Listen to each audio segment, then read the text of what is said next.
What's going on, everybody? Welcome back to another episode of Pigskins and Pinfalls. I'm Dick Burns. I'm Bobby Boomerang. We're here to talk everything from Brady's retirement to the bloodline ruins. That's right. We're here bringing you all the hottest news in football and wrestling. Make sure you hit that subscribe button. Click the bell to be the first to know when new episodes drop. Make sure you drop us a like and a share. Leave a comment below. All that fun stuff. We're still new to YouTube, so come on, give us a little bit of love. Come on. Bobby, how you doing today? I can't complain, man. So far, so good. Beautiful day down here in sunny South Florida.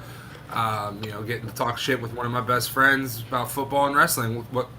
What's better than that? I mean, you can't say no to that. I mean, I'm just another nice, good day. I got my coffee in hand. We're ready to kick things off. It's been a hell of a week. Thank God we're not having as busy of a week as we had last week. Last week we had, you got to think, we had to think about all the stuff for the Rumble. The Rumble weekend in itself had so much fallout. You had the NFC conference you had the conference championships, not just NFC, AFC as well, obviously, and we were still playing catch up with everything else that we wanted to discuss. Thankfully, we chose a hell of a week to start. Yeah, we chose a hell of a week. Thank God there's not as much to cover this week. There's still quite a bit. We had quite a bit going on. We had those Pro Bowl games. NXT had Vengeance Day. We've had a lot of further progression in this Bloodline storyline. We've got a lot of stuff going on in the background. Salty, thank you for the alert. Much appreciated, my dude. So much going on right now. But thankfully, nothing too major. So we can actually breathe a little bit, and I think it's more so just everyone is preparing for the week that will be with the Super Bowl, because I mean it's that Super Bowl hype, absolutely. So speaking of Super Bowl, I guess we're just going to start with NFL this week. Why not? All right, so I have a Pigskins and Pinfalls. Did you see the reporter that so head coach of the Philadelphia Eagles, Nick Sirianni, was down at Radio Row. Yeah. And a reporter comes up. That's the thing. You can't call it Radio Row anymore. It's Media Row now. It's Media Row, because they're actually starting to recognize there's a lot more podcasters and everything out there. Pat McAfee was the one that was actually calling that out today. That's fair. Fair. So he's at Media Row. Hey. We're on that. We're on that realm now. We have to recognize that. That's fair. But a reporter asks him probably one of the most ridiculous questions you're going to get. That's not like a skit, right? Like, this reporter meant she was asking this question seriously. Like, it wasn't a bit. It wasn't her trying to be funny or cheeky. So she goes to Nick Sirianni and she goes, "Would you consider this a must-win game?" What? The Super Bowl. Let me tell you, we've had some great media this week. That's definitely been a clip. Pete Davidson, hero of the week. What am I doing here? He made the best of it, but the entire weekend is literally just, why am I here? I'm surrounded by great people, and I'm just here. He recognized his place, and at the same time, it's just like, fair play. But you're doing your thing, and you're having fun and enjoy it. Derek Carr. Derek Carr is another one. Yeah, that's probably why I'm going somewhere else. That was a great line drop. Him rocking just a red NFL hat instead of a Raiders one. That's telling. I don't blame him. Vegas doesn't want him. That's pretty obvious by this point. Mm-hmm. Why? I understand, he made the Pro Bowl as a Raider, technically. I'm pretty sure he was an alternate. I don't think he got voted in. I don't think so. But yet Tyler Huntley got voted in. We already talked about that. We talked about that enough last week. So, speaking of these Pro Bowls, man, I got some interesting numbers here. Yeah, let's hear these numbers. So the Pro Bowl drew 6.28 million for Sunday's activities specifically. For viewership. Okay. So, which, all things considered, that's not bad. That's not bad viewership. Terrible. It's not terrible. It's probably more than the actual Pro Bowl would have gotten. So it is down only slightly from last year. Mm-hmm. Last year was 6.7 mil. Okay. So you figure it's down 0.4 from last year. Okay, that's not too bad. But the NFL's All-Star Flag Football game beat out in viewership. It beat out NASCAR's race and the NHL All-Star game. Ooh. And I know that All-Star game was a lot for people because there were a lot of eyes on Ovi. Oh yeah, a lot of eyes on It was Ovi. even crazy. It was it was down here. It took place down here in South Florida. Oh, that's right. It did, didn't it? Yeah. And they've done a lot of marketing for it specifically down here. They've got these like giant hockey pucks on the beach, which are pretty cool. If you're like driving through, you look over and just see like an 8-foot tall hockey puck. Yeah, like I mean, it still beat out NASCAR. It more than, let me do quick math here. More than quadrupled the NHL All-Star game. Wow. The NHL All-Star only brought in a 1.5 mil. And now here's my thing. I feel like at the same time, hockey is one of those games where like people only ever really tune in during the playoffs. And, like other than that, people are more inclined to only tune in when their team is playing for their team's games, and only like, and people are more inclined to see the games live and in person than they are on television. Yeah, I agree. That's kind of how I view with hockey, because I'd agree with that statement. Unless you're like a hardcore hockey fan and you're going to follow it the whole season, but I think the more casual people, absolutely, they're not tuning in until late spring when the playoffs are underway and whatnot. Mm-hmm. But I want to commend the NFL for trying something different. You know, I said it last week to you. There are definitely there's definitely some things that don't work. Let's acknowledge that. There's some things that did not work. Again, last week when we were talking about the Pro Bowl, like Pro Bowl games, I had mentioned how like I had hope for it because I have my personal love for kick-tac-toe. Kick-tac-toe, I think, was a personal miss this year. Yeah. AFC won it largely off of Morgan Cox and the long snap. It was Morgan Cox that was the long snapper, right? Or was he the long snapper for NFC? I think he was NFC. I think he was. Who's he play for again? He plays for shit. If you can name a long snapper position, man, if you can name Jeff Jansen, Carolina Panthers. I know that one. Excuse me, jeez, I can't even name Dallas's long snapper anymore. Ever since we got the LP Actually, I'm pretty sure Jansen's gone. I'm pretty sure, or JJ Jansen rather. I'm pretty sure Jansen's gone, so I can't really use that anymore.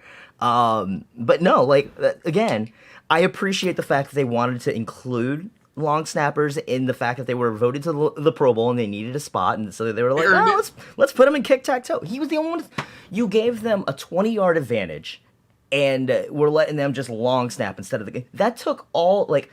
It's so much easier to accurately throw a 25-yard long snap than it is a 45-yard kick, and that was the beauty of kick-tac-toe, was the fact that you're trying to balance this off of your kick. If you can just snap it, there's a lot less skill involved. And we saw that by the win going from a long snapper that just hits a vertical line. Yeah. It wasn't even centered. And honestly, that top one he hit was kind of was a little close. It was iffy. Yeah, for sure. Iffy. I mean, look, first year trying something new, obviously there's kinks that need to be worked out. Obviously. I think they'll go back and I think they'll take a look at it, and I think they'll make adjustments and they'll say what worked, what didn't work. But overall, I do think it's better than the Pro Bowl was already two-hand touch, essentially. Mm-hmm. Yeah. It was already two-hand touch. I think now at least making it flag football makes it a little bit more competition driven, because like now you can focus on playing flag football versus the old Pro Bowl. You could focus on not getting hurt. Not to mention as well, and we saw this a lot come out during the games, is like the intricacies of the rules of flag football in comparison to regular football. We saw that coming out a lot. We saw some arguments down there on the field. Mm-hmm. Like people were literally, and it was funny because at the same time, on one hand, it's like, oh, these are the Pro Bowlers that are making these arguments, and at the other hand, it's like, man, we would be having these same exact arguments during a flag football game in the backyard right now. We would be having the exact same. No, you can't do that, man. Yeah, you can. Look, go read the rule book. Totally something you would see at your family cookout. Absolutely. But I mean, that just goes to show you, like these NFL players they're competitive. Mm-hmm. And they're going to be competitive at everything. Exactly. I think it was Derek Carr himself that was like on the sideline arguing the points, and he's just like, no, man, he's right. Yeah. And it's just like, I saw something the other day where it's like the Pro Bowl games was designed to definitely highlight players that are going into free agency, and Derek Carr is one of those people that certainly benefited from the Pro Bowl games until he started throwing some errant passes there in the end. Yeah, but I mean, who doesn't? Against all-stars. Like, let's be correct. real. You got to figure, each team only has a handful of guys that are going to make the Pro Bowl, and even less than that, Derek Carr is only going to be facing against the defensive Pro Bowlers. I think that Derek Carr is going to get a chance, right? Like that's Absolutely. A given. He's going to get a chance. I don't know that if I'm an NFL executive, if I take the Pro Bowl that seriously. If anything, I'd rather go and look at what he's doing when he has pads and a helmet on versus what he's doing in a flag football game down in. It's like trying to judge off the combine. Yeah, exactly. It's a postseason combine. Pretty much. It's a postseason combine, and at the same time, there's nothing wrong with that. There were definitely a lot of good things. That Gridiron Gauntlet was so much fun to watch. Yeah, it was. That one was fun because that was like watching like Team Ninja Warrior with football players. Right. I did enjoy that one. I need to point out the irony in them doing the move the chains. After this entire offseason, we've been experiencing all these issues with the chains breaking. Oh yeah, I laughed a little bit at that. I didn't even think of that. I laughed a little bit at that. I was just like, why are we like pulling chains when we have an issue with them breaking all the time? Like this is really bad. That never crossed my mind. And, needless to say, the Pro Bowl's here to stay. I think they're just gonna have to tweak it a little bit from what they did this year. But I think this is what we're getting with the future of the Pro Bowl. I have seen a little bit of backlash of I'm not watching what happened to the days of you lace them up and you line up and the best man wins and blah blah blah. We hear those people every year. Yeah, but all those people stopped playing in high school. They played when it was strictly for like the love of the sport and like you're not getting paid to play. Yeah. These guys in the NFL, if they get hurt, they don't get paid. Mm-hmm. A lot of people don't realize that. Like, yeah, you get these big ass contracts and whatnot, but like if you get hurt and you're not out there playing, you're not getting paid. A great example of that is what we saw with Maher this year, and where they basically made the caveat where it's just like, no, he went down, but we're still going to give him his full paycheck because that was some scary shit. And Correct. like he's got health bills that he's got to worry about now. But they even acknowledge like this is not something that we would normally do. Normally for a player, if they don't play that game, they don't get paid. Right. They made the caveat for him to still get paid despite the fact that he was in the hospital. Like, that's a telling factor in itself, and that's going into a whole bunch of different avenues that we could go down, American healthcare system. But yeah, we don't need to go down any of those roads. No. We don't need to do that. No, we do not. We do not. So it's funny that we mentioned, like, we keep bringing up Derek Carr's name, and we want to talk about, like, where is he going to go? And I think this goes back into that whole, like, quarterback carousel that we're going to be experiencing this offseason. And it seems like we're experiencing a lot more. And especially, you mentioned the big one. Brady retired. And that's a domino to fall. For sure. Because now that's another team that's on the lookout for a quarterback. You know who their only quarterback is that's signed to the Tampa Bay Buccaneers right now? Can you name him? Kyle Trask. He is the only quarterback signed to the Tampa Bay Buccaneers right now. Good job, Kyle. Good job, Kyle. For right now, you're a QB1. Yeah, and honestly, like Tampa Bay's not really. They're missing a couple pieces for making another run. Like they made the playoffs this year in spite of Brady not playing like Brady. Mm-hmm. In spite of a lot of things. Right. It wasn't just Brady that went down. Well, there were a lot of injuries that the Bucs faced this year. Absolutely, but if you get like a good quarterback down there in Tampa, like they could make a run. 100%. But again, that's another team that's going to be part of this QB carousel. So, a lot of people, of course, we're huge Pat McAfee fans here. They just earlier today they were talking about how The big question at the moment is Aaron Rodgers, and of course, Aaron Rodgers is a regular on his show, and of course, he's going to be talking on their show later today, and whatnot. We'll obviously be on the air, so we'll miss it. But a lot of discussion right now is that once Aaron Rodgers figures out what he's doing, that's going to be the first domino to fall in a lot of places. Because here's the thing.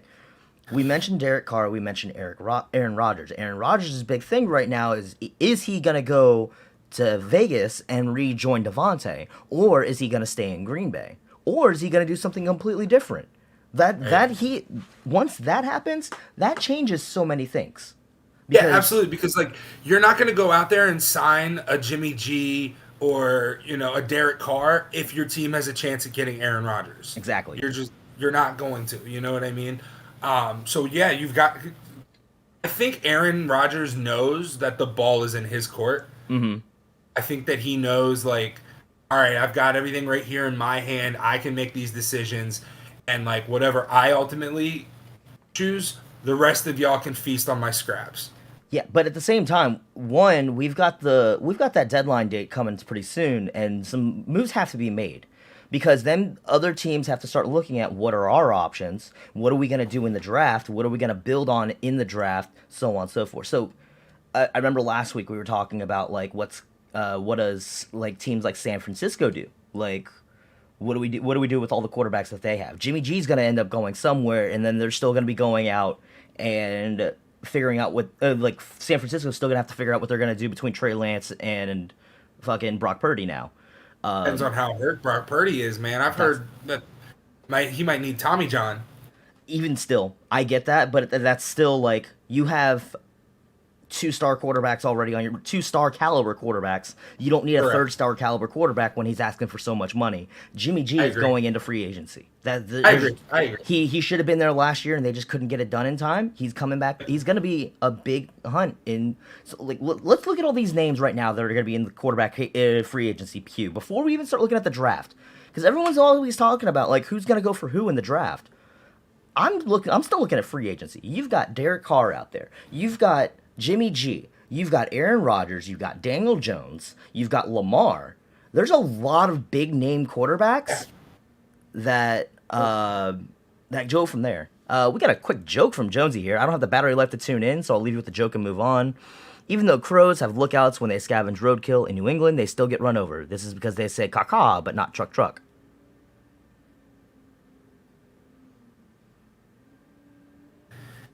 Thanks, bud.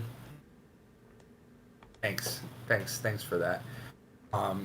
Yeah, so those quarterbacks, yes, a lot of them have to go, and a lot of them are going to go to different places. Some of them I think will probably get re-signed. I don't think New York's going to let Daniel Jones walk away. I think Daniel Jones re-signs, honestly. I think he re-signs for a decent contract. He's a very team-oriented player. They love him. He loves them. I think he stays. I think they rework his deal. He won't get top money, obviously. He'll probably get like 30 a year. Yeah. I see Daniel Jones getting 30 a year. Speaking of money, and this is a quarterback you just named, did you hear how far apart the Ravens and Lamar are? No. They are reportedly over $100 million apart on their contract. After what we saw this year, that's fucking stupid. They should be bending over backwards right now to keep Lamar. Give him the keys to the stadium. Here you go, bud. We're gonna let him do the same commercials that Baker was doing in Cleveland with living in the stadium. Yeah. That's what Lamar should be doing. Lamar should be owning Baltimore. He really should. Like, you saw how much of an impact he made. I feel like we keep making these jokes about Tyler Huntley going to the Pro Bowl. I feel like part of that was spite. To Lamar. Maybe. That's the only way that man could have gotten that many votes. Yeah, $100 million apart. It's how are you that far apart with an NFL MVP quarterback? That's right. He did win the MVP last year, didn't he? Not last year, but Lamar won it in, what was it, 2019? Was it 19? I know he won it. It was one of his first few years. I remember that. Yeah. Like, still. And I live in Lamar Jackson's hometown. Mm-hmm. And people down here are like clamoring for him. Like all the Dolphins fans down here are like, I love Tua, but if we could get Lamar, send Tua, get some draft capital back for him, blah blah blah blah blah blah blah. And like a lot of the people I talk to down here would like, they would gladly take Lamar if he wants to come back home to South Florida.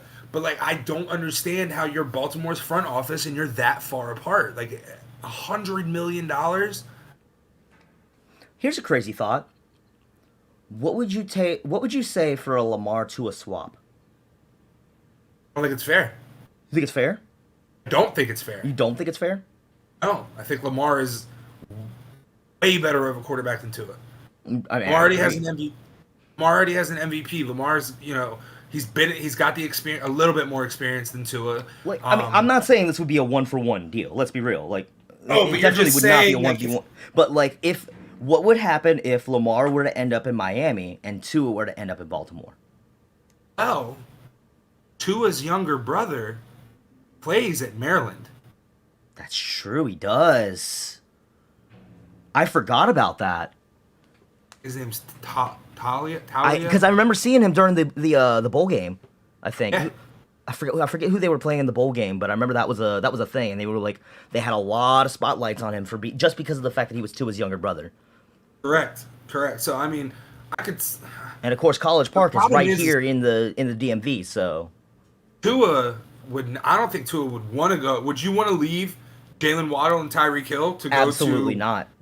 Exactly. I think at the end of the day, granted, Miami would be stupid to make that. I think Tua, after the year that he had and everything that happened, I don't blame Tua for this year. Concussions are.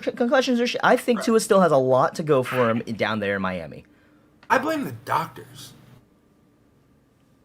I mean,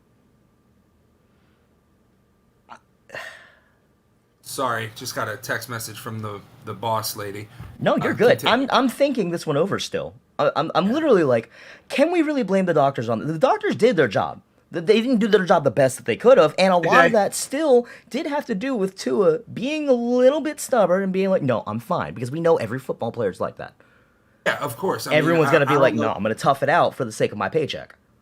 Yeah, but I get that, but it's also the doctor's job to notice these things and how I don't know, man. It's really it's a very thin line. Of Tua on the ground with his fingers. That was yeah. That's terrifying, bro. That one was definitely like where you're like, oh, I don't know.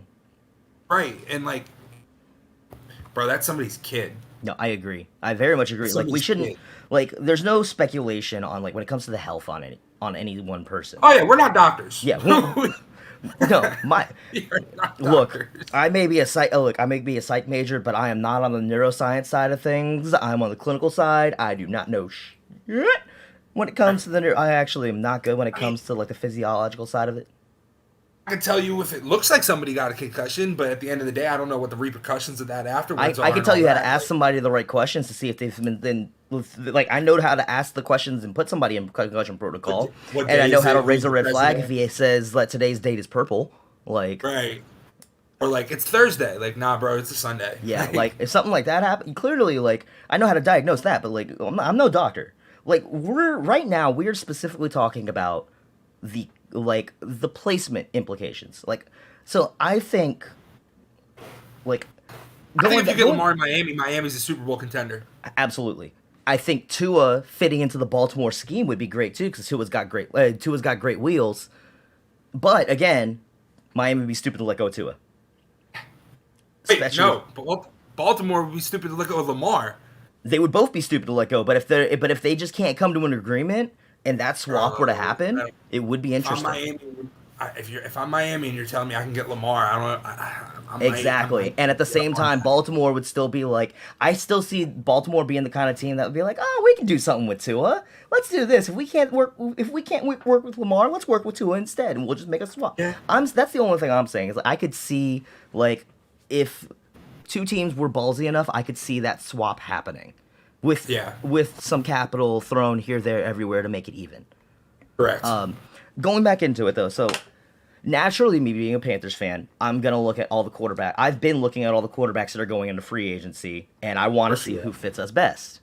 Of course you are. Yeah. Out of all the names... What's that? Don't want to keep Darnold? Fuck no. I like Darnold. Don't get me wrong. I like Darnold, but Darnold's Not the answer. long-term answer.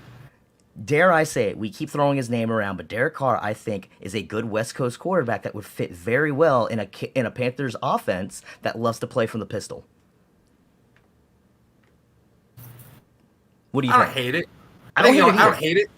I don't hate it. I think they'll need some more weapons for him. I think Derek Carr.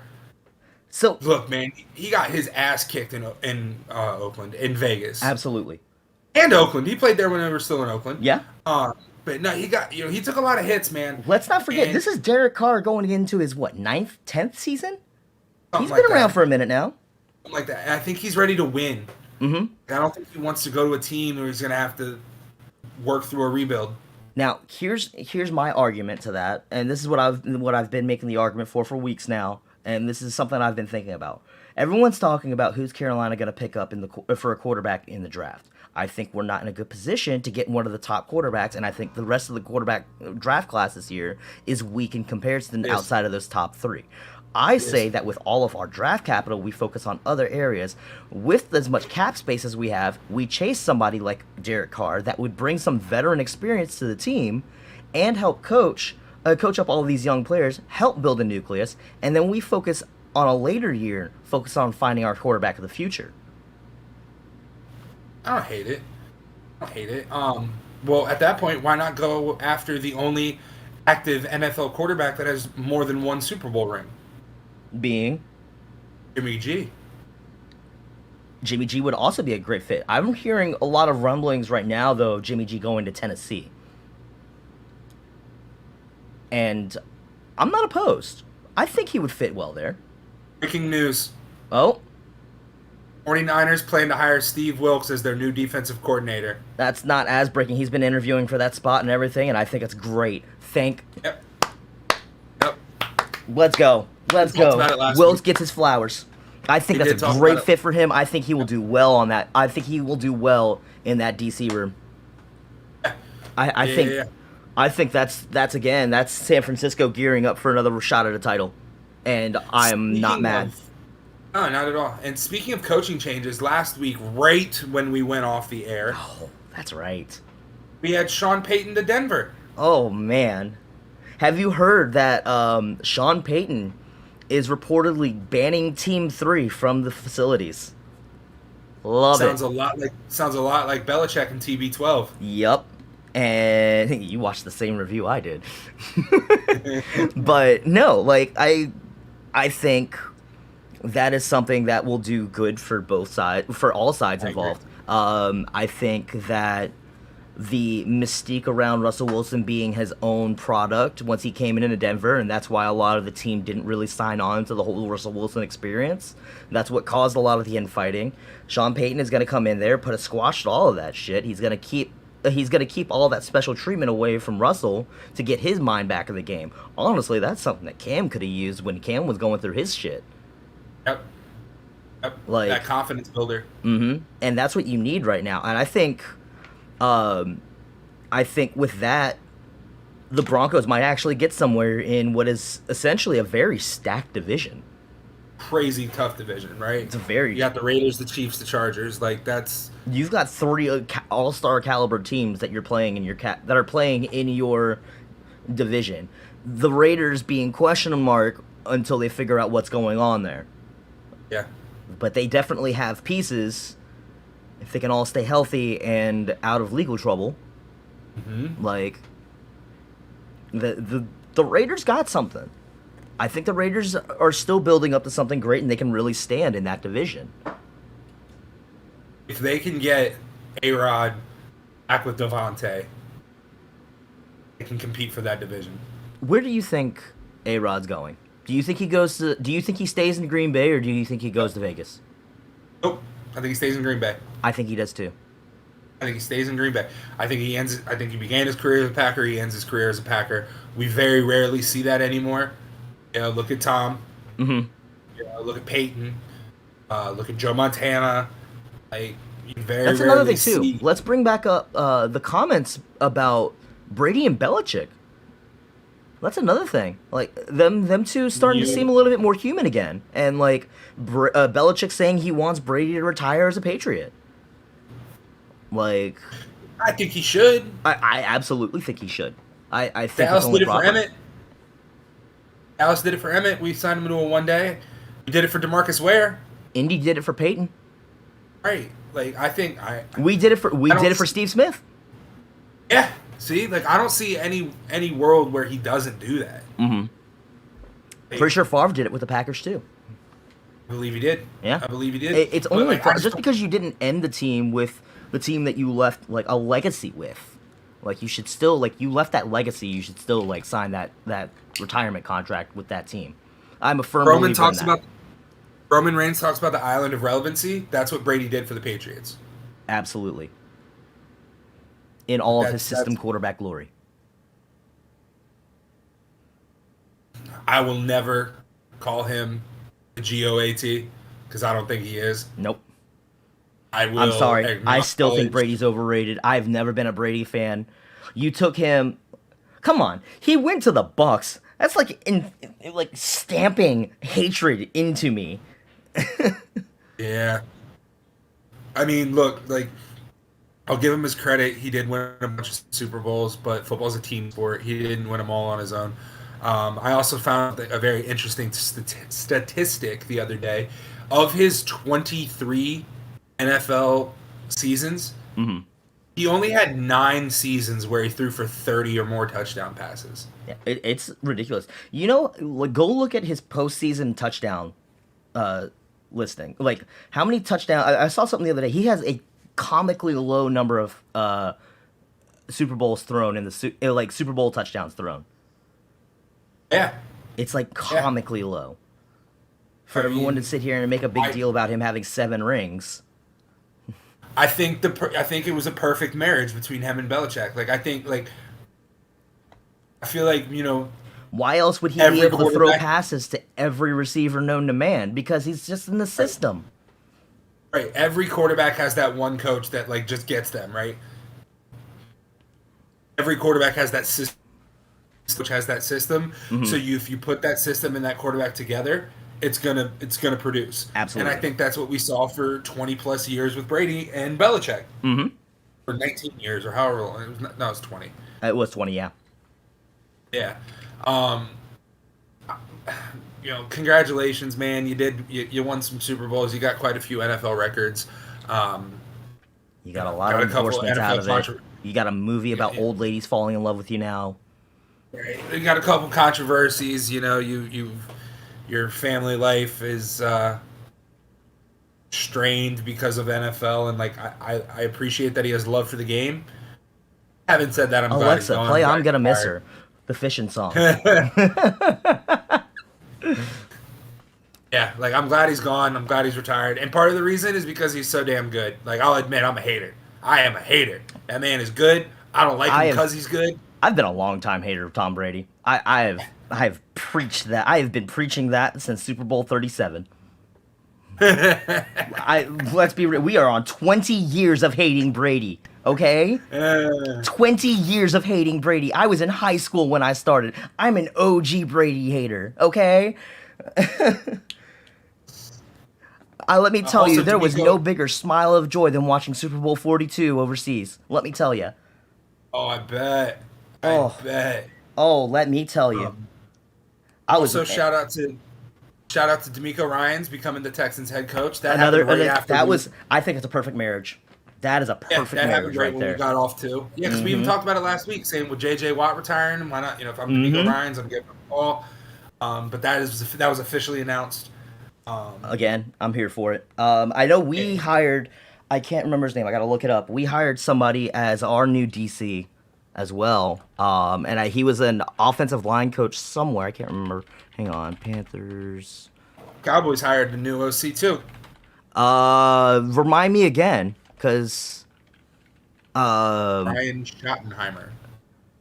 That's right. Ejiro Evero. That's right. He was the former defensive coordinator, the former DC for the Broncos. Yep.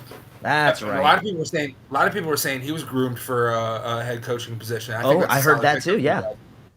I think he would have been. I think he was definitely making a name for himself. And you got to say, like, being that Denver defense last year, like amidst all the issues that were going around on offense, that defense kept them in the running a lot.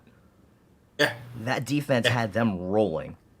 I mean, there was a crazy stat at one point where, like, if the Broncos offense could have just scored 18 points a game, they would have had, like, a winning record and number one in the AFC. Yep.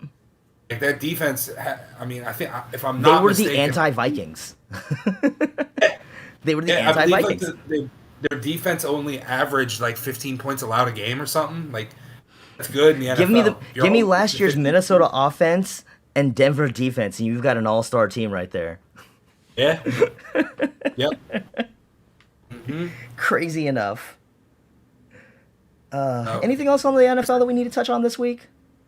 Yeah, I gotta. I know you gotta. You're more the football guy. I'm more the wrestling guy. Yeah, so I got a little bit here. So Steelers want Mitchell Trubisky to return, but they want him to rework his deal.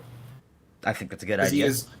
He's due to count for $10.6 million against their salary cap.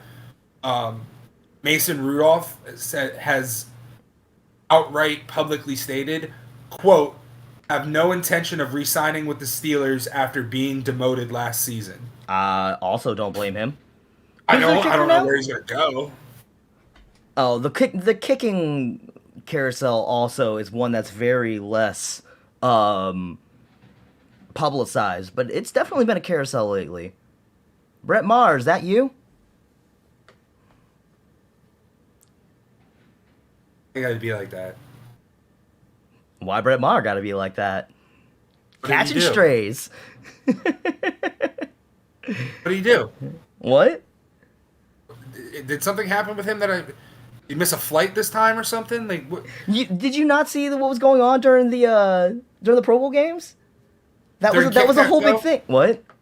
During Kick-Tac-Toe? No, I didn't watch Kick-Tac-Toe. Well, no, it was just the clip was floating around on social media. It was hilarious, but I forget who it was that missed a kick, but it was wide left, way wide left, and commentary just goes, "Brett Maher, is that you?" And everybody else is just like, "Oh, too soon, man. Come on." Man.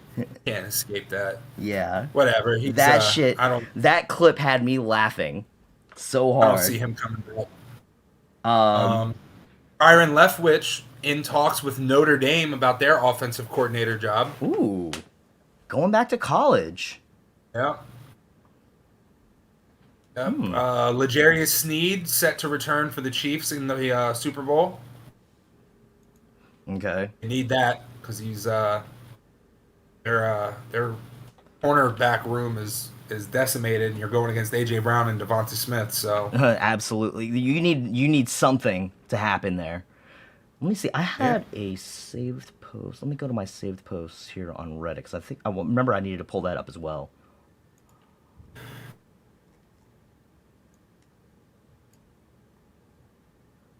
Keep going.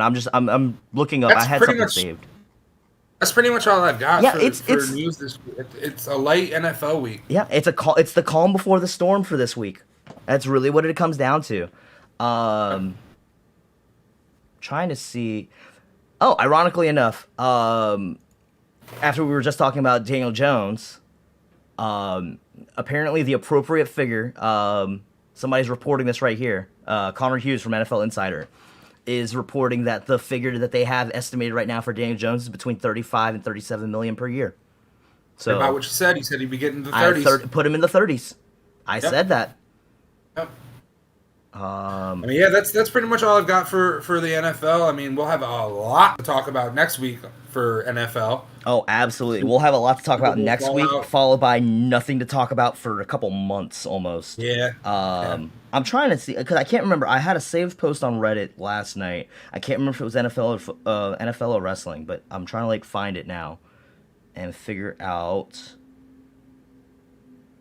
where are my saved posts. Oh, here we go, saved posts. Okay, that was wrestling. Never mind. We'll come back to that afterwards. All right. Yeah, I don't really have anything else football wise. I took a bunch of notes, but that seems to be it. Okay. Oh, here we go. Here's something real quick. Just I'm scanning Reddit just real quick. Scanning Reddit NFL. Raiders are now the odds-on favorite to land Aaron Rodgers at a negative 450. The Jets at plus 350 and the Packers at plus 600. Oh, here's something we didn't discuss. AJ Green retiring. Oh. Yeah. I didn't know that. I didn't hear. Yeah, well, it kind of got muted as much by Tom Brady's retirement, but yeah, no. AJ Green yesterday announced his retirement after 11 seasons. Crazy talent when he was with Cincy. Absolutely. Unfortunately, got a couple injuries and kind of lost a step. I think he's the Hall of Very Good. I don't think he's quite Hall of Fame. No, not quite. I think he'll be somebody that maybe goes at some point into the Bengals Ring of Honor. Yeah, I can see that. I can see that being a thing. Outside of that, that's about it. Yeah, I can see that. But hey, man, congratulations on an NFL career. Great career. Absolutely. He was prolific. I loved watching him play when he was in Cincy. Nothing but respect for the man, and I hope he enjoys retirement. Absolutely.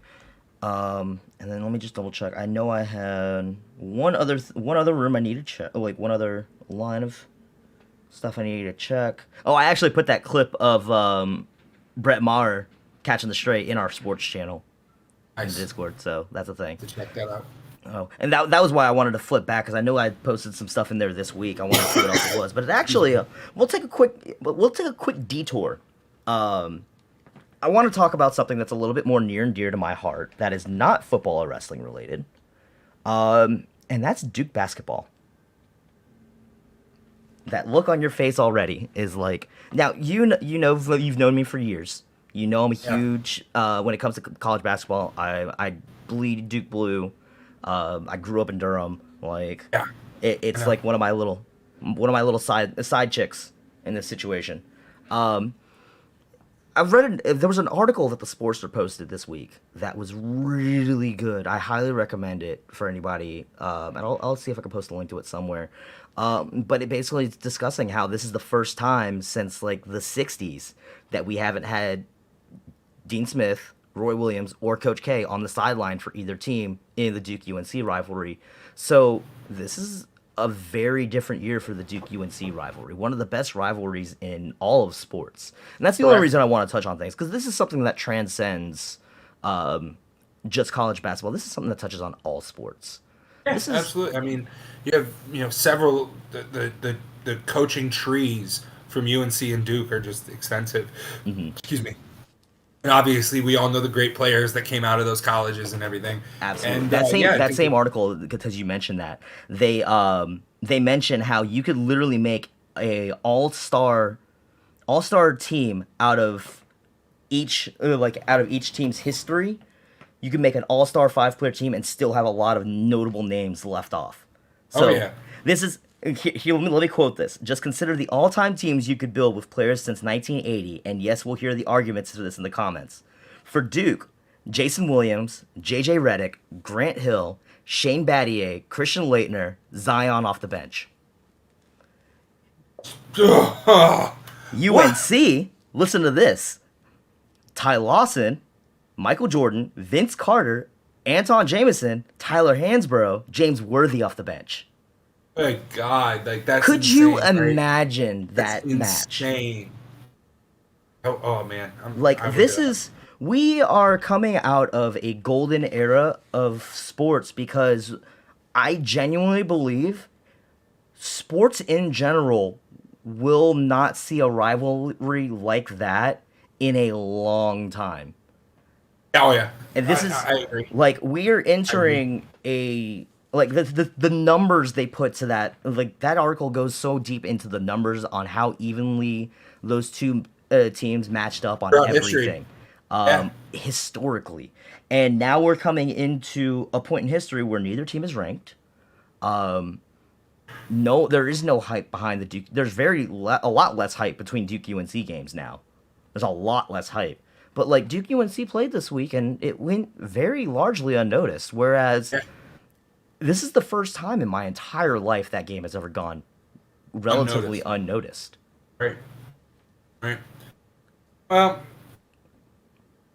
what can you do? Yeah, pretty. I mean, it's changing of the guard. You know, we talked about it last week with the quarterbacks, and Mm-hmm. now, Coach K and you know, um, Dean Smith, and it's Coach just Boyle, time. like, Father Time's undefeated. Father Time is undefeated, and like again though, this is a rivalry that like they still like they go into it as like they talk about how the rivalry still exists. It's still like I'll still jump on social media after a game and see nothing but go to hell Carolina, let's go Duke, all that or all the reverse sides of things. And anytime I go back to North Carolina, it's like if I'm in the triangle, it's always like that too. Like you Oh see it yeah. everywhere you go. That is I grew up like loving sports because of that rivalry and what it meant. Like that is foundational to my love of sports in general because literally from like the first grade, you're in elementary school and they're like running polls of who's your favorite team when you're walking through the hallways. Yeah. Like in Yeah. elementary school, I was in the first grade and being told to pick a side. Yeah. Yeah. That's how sports are, man. That's Yeah, that's that's the what sports beautiful do to thing you. about it. Like when you were just talking about this earlier, with like all these people that want to sit here and bash the Pro Bowls for being different, those are all the people that stopped playing and lost their passion for the sport years ago. Like, Yep. but this is also the good side of the passion of sports, Yep. and this is the kind of stuff we love to highlight because it's like there's like when you look at these teams with fan bases that are still rabid, even though they haven't had a winning season in God knows how long. Like, look at Cleveland and Detroit during their down years. Their fan bases still wild during 0-16 seasons. Yep. The Yep. Raiders during That's- their dark years still had the Raiders being the Raiders. Yeah. Like For sure. that's the beauty of sports. I don't know, just a little bit of introspection for a moment. Fair enough. Yeah. Want to make a request that we take a break before we move on to the wrestling side Absolutely. of I things. was gonna make a suggestion on that myself. Let's take a quick Awesome. break. I'm gonna go ahead and throw up the AK screen for a little bit. We will be right back, and we'll get into the wrestling side of the house. We're gonna have a lot more to touch there because there was surprisingly still a little bit of good news coming out, quite a bit of news coming out of the wrestling side of the house. So we'll be back. Oh yeah. Give us about 5 minutes, and we will rejoin you then. And we're back. How's everybody doing? So let's talk the wrestling side of the house now. Quite a busy-ish week. Not the busiest. Nothing like last week. Nothing like last week. We had so much to cover last week. And again, that's because we also had to cover a lot of like the background. Where do we stand on a lot of stuff? Right. But SmackDown was, I mean, pretty steady. We saw all the fallout now from the Rumble with the Bloodline story, and my God, honestly, that's the only thing I really want to talk about from SmackDown that I can think of off the top of my head, just because that was just so much. I'm pulling up the. Let me see. Let's see what else we had here. Let's start off. We had Braun and Ricochet facing off against Imperium in the finals for the tag team titles, with Braun and Ricochet going over, which Yeah. it's basically like saying, I don't know. See, I don't because here's the thing. We're going into I this whole. see you searching for the words. We're going into this whole thing right now with the Bloodline. Like, where's Jay? Is Jay going to come and defend the titles next week? But do you really see them putting on the titles on Braun and Ricochet right now? Absolutely not. I mean, those titles are staying around their waist until I would assume Mania. I think sooner. But I think sooner. I like Braun and Ricochet as a tag team. I do too. I just don't think with their tag division where it is right now, I think there's a lot more deserving of teams than a Something that was mismatch that was randomly put thrown together. together. I wouldn't even say it was necessarily random. I think it was more so as punishment for. I think it's more All still time. punishment for Strowman's comments on the flippy dippy people. Where and so you're like, oh, you want to judge flippy dippy people? We're gonna make you a team with Ricochet for a while, Yeah. and Yeah. I can totally see that being a thing. I'm waiting for like Braun to bust out like a head scissors or something. Like, Oh, that would be the day. Let's not forget, like Braun. So the big argument when Braun came back was that there were a lot of people saying that he's about 3 years past his prime, and I'm starting to see that he is starting to slow down. He's definitely starting to slow down. You look at his mobility about 5 years ago, and it was off the charts. Yeah. But nowadays it's like he's starting to move a little slow for a big guy, which is Father Time is undefeated. Right. And like that's gonna happen, right? Like I mean, you can take that back years. I mean, look at Big Show when he was the Giant in WCW, the way how athletic he was. Oh God, yeah. You know, like that's just gonna happen. But yeah, I mean, I remember when he was Black Sheep on Strowman, and when he was admittedly overweight. He was green. He was green. He was overweight. And then he was green. He was overweight. He was big. He was big for the sake of being big. And I just noticed that double audio going on for a second. Sorry, I fixed your audio. His character was just big for the sake of being big. That was his gimmick. Like tall man, tall. You know what I mean? And like there wasn't much to it. And then like he went out on his own and he slimmed down a little bit and got in some pretty impressive shape. He's in great shape now. Yeah, and then like that's when remember when it was him versus Roman and he was like flipping over ambulances and semi trucks and like and like he was really able to show off that athleticism. And but I do agree. I think now. Oh yeah, he is. Like you definitely tell he sacrificed some of the strength for more of the for far more dexterity and constitution to put things in D&D. Like he's definitely like. I totally just put that in D&D terms, and I don't care. But he definitely like he's like I can sacrifice some of the meat off the bones for the sake of like being able to move faster, last longer, like be able to breathe better. Like he's showing more longevity, and which is good because you don't see a lot of longevity out of your big guys like that. It's normally like a 5-minute match and then you're in and out. I feel like now he's in the kind of shape where he can, if he really needed to, he can bust out a 15-minute match. Sure. And he would also keep it entertaining. All this being said, I still don't think getting the titles. I don't think a mismatch. I think it's being used now to build up this what's going on with Jay thing. And I think the only reason I can justify them putting Imperium over Jay, because inevitably we got to figure out what's going. The whole theme throughout the night is where's Jay? Why is Jay not there? And it's just like it's just business as usual for the Bloodline, except for the fact that now everyone like Roman's just pissed off. He's like, I want y'all to find out where the fuck Jay is. Yeah. And inevitably it leads to the closing promo. Roman basically saying, hey, I got to deal with all this stuff now. My family's broken up. Sammy comes out for the sneak attack, which is... I just want to say, like, he came out with, like, the hood and, and because we've seen Jay come out like that. We've seen a lot of people come out like that. It could have been a lot of different people. The briefest of moments, I was like, no way, that's Jay. I was like, no way, it's Jay. I'm not going to lie. For a moment, I thought Jay as well. And then you saw the skin tone, and I'm like, oh no, that's Sammy. Which and it was cool because like that moment got to pop me twice, right? Like I got to see somebody coming out from the crowd. And my first, I do know why, because they were building Jay all episode, saying where is he, where is he, where is he? So that moment where I'm like, oh man, we're getting not Jay versus Roman, but Jay's coming out to answer, make Roman answer. And then I'm like, oh wait, it's not Jay. Oh wait, it's Sammy. Like, you know what I mean? Like, it got to pop me twice, which I thought was pretty awesome. Oh, absolutely. It's great because again, you get to see like all the different ways that there really is. This entire storyline comes down to one thing and one thing only, and that's nobody knows where it's going next. We all know what we all know where the final point is. We all know where we're building to, the final point. The question is, there are 50 million ways right now that we can get to that final point. Which way is it going to go? And that's what has us hooked every week. We know this all ends at Beyond Mania. Let's be real. This is going to last still in Beyond Mania.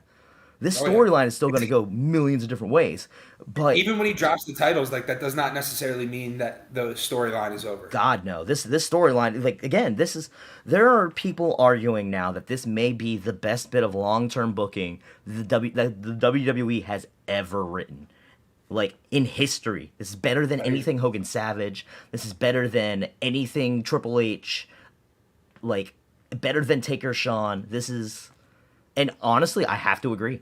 Like it has captivated audiences for so many years in what is literal years. Literal like years. You're not speaking in hyperbole. Like literal years. This like it goes all the way back. Remember when like Roman was we saw Roman backstage with Paul for the first time. Mm-hmm. This builds up from that honestly, if you want to get real technical, this goes back even further. This goes back way further because it goes back as far as all the times that we've tried to push Roman and it didn't work. Yeah. They play off of that. They've like this is the definition of taking chicken shit and turning it into chicken salad. Straight up. And they turned it into some gourmet chicken salad that I'm just eating right the fuck up. Let's go. Yep. Call me Ryback. Feed me more. Yo, give me a fork because I'll join you in eating that chicken salad because it is damn good. Right? Like, it's just good. So, some other things. Flair beats DeVille. We saw that coming. I'm pretty sure my 5-year-old saw that coming, and he doesn't even watch wrestling. Not as much as, yeah. Brawling Brutes versus the Viking Raiders. I gotta be honest, I don't remember that much about that one. I just remember that it was a thing, and I remember it was hard hitting. I was gonna say I think it was there, right? Like it served its purpose. It served its purpose. Match. It gave us a wrestling match on a wrestling show, and it's continuing to build that storyline. But and like as much as we would love for an entire 2-hour show to be dedicated to the Bloodline, like they can't do that. Like that's also nothing against like Ridge and Butch are putting on some great work. Remember how badly everyone was like balking at the idea of Butch? It's like, oh, they changed his name again. He's making it work, and it's beautiful. He's literally Pete Dunne now, just with a different name. Exactly. Do we see now that Piper Niven got her name back? Do we see him get his name back? I don't think so. Or do you think he's grown into the Butch character now? I think he's grown it because I think that I obviously I don't know him as a person, right? Like I've never met Butch, whatever his government name is. I don't know him as a person. Yeah. But from what I gather just from being a fan is I don't think he cares so much as what his name was, more so as what style he can wrestle. And then giving him back the joint manipulation and all of that, I think that's enough for him that I don't think he really cares to go back to Pete Dunne. You can call him Butch. He's not going to give a shit. Mm-hmm. That's the kind of person he strikes me as. I am basing this off of my own brain, and like I have no support in this claim that I just made, but like that's just what I get that feeling, if that makes sense. No, it's fair. It's fair. Honestly, this was really like a 2-3 segment show. This was all about the Bloodline at this point. We did have the Chamber qualifier, Natty versus Shotzi, Zelina, Shayna. Natty over Shotzi is an interesting pick, but I'm interested to see at the same time. One, we now know the rumors that are going around that it's going to be Io and Dakota versus Ronda and Shayna in a for the tag team titles at Mania. Which did I not say I wanted them as a tag team? You did. Have I not been clamoring for that? Honestly, 7 days ago it's time. On this show, you said it. It's time. I'm here for it. So Natty going in, and we'll get to this as well. But on the other qualifier last night, we got Carmella as the final entrant into this women's elimination chamber. I love it. I love it because, like, at first I was like, why Natty? And then I was just like, you know what? Let's go Natty. Like. It's because I firmly believe that the only reason Natty got it is because it's in Canada. There's a lot of things going on that I think it's just because it's in Canada. We'll get to that as well. But it's like even Sammy getting his match at the Chamber. That's the other thing too, is that the whole thing built up to Sammy versus Roman at the Chamber, which the Usos can't go. Ooh, I forgot about that. They're still on that ban, ain't they? Right. Which is probably one of the. This is probably Yeah. Only one of them. Only one of them is on the ban, and I can't remember which one. If it's Pretty, Jimmy or if it's Jay. I think it's Jimmy. I think it's Jimmy too. That Jimmy's was you the my. one. Jimmy's the one that always has the legal trouble. I believe it was Sorry, Jimmy. Jimmy. Sorry, Jimmy, but the record shows. Yeah. Don't worry, Jimmy. I've been there too. Me too. Air 5. But Jimmy can't. So if Jimmy can't go, that makes things interesting. That could make it to where Jay gets involved, though. If Jimmy can't go and Jay's not involved, that means Roman's going against Sammy with only maybe Solo and Paul Heyman. And Paul Heyman doesn't get physical. He got scared of a handshake last night. He damn sure did. So yeah, but there's definitely, again, there's just a lot of different ways that, and we'll get to how they built that up as well last night. And when you mentioned Cody and Heyman last night, we're definitely going to talk about that. Tease. Yeah. Oh, it's so good. Heyman's just so damn good on the stick. I swear. Who's cutting onions? Right. But let's go imagine Cody cried during a promo again. Let's finish SmackDown first. Yeah, like you said, it was a 2-3 segment show. Yeah, we did get, that's pretty much it for SmackDown. We're kind of breezing through things because we're gonna try to cover the entire week. Plus, there's a lot of other stuff I want to touch on. Okay. We got this weekend. We also had Vengeance Day. Vengeance Day, I've really enjoyed. Let me tell you, Wesley versus Dijak as an opening match was a hard hitter. It was very entertaining. If you haven't seen it, highly recommend go back and watch it. Dijak, like Dominic Dijakovic? Yes. He's back in NXT. Yes. Oh, have you not been paying attention to NXT recently? It's hard for me to keep up with NXT. That's right. You're normally unavailable on Tuesday nights, so correct. I get that. Correct. So understandable. It's hard for me to keep up. I try my hardest with the reviews. Honestly, I don't pay attention to NXT as much anymore because normally I am busy on Tuesday nights as well. Right. It's just, and especially like I'm looking to start picking up work shifts on a Tuesday night as well, so that's going to start cutting into the time as well. So a lot of the reason I don't get to watch as much AEW is because I'm normally busy I'm normally working on Wednesday nights during that time. Same. That's why I've fallen off on AEW. A little bit. I'm still keeping up. But no, like Wesley versus Dijak, like that sounds like a hell of a match. Oh, it was a hell of a match. They got this whole thing. They've been building up this whole three-way for the. Keep in mind, Wesley is our current North American Championship. Mm-hmm. Now, let's take a quick aside to address something that went out in a tweet yesterday, or I don't remember if it was yesterday or I think it was last night. I remember seeing it. It was like it came out last night. MJF coming to the defense of Zachary Wentz, Nash Carter in the WWE, the other half of MSK. Now, for those of you that don't remember, Nash Carter, a couple months ago, was released from his contract right at the height of, I believe MSK had just won the tag titles again, and had paid off that whole angle, and then photos resurfaced of Nash Carter with a Hitler mustache doing a Nazi salute, and it was instantly bad PR and all this stuff. They ended up letting go of Zach Wentz. It was really unfortunate. They have since shown that it's still a bad look.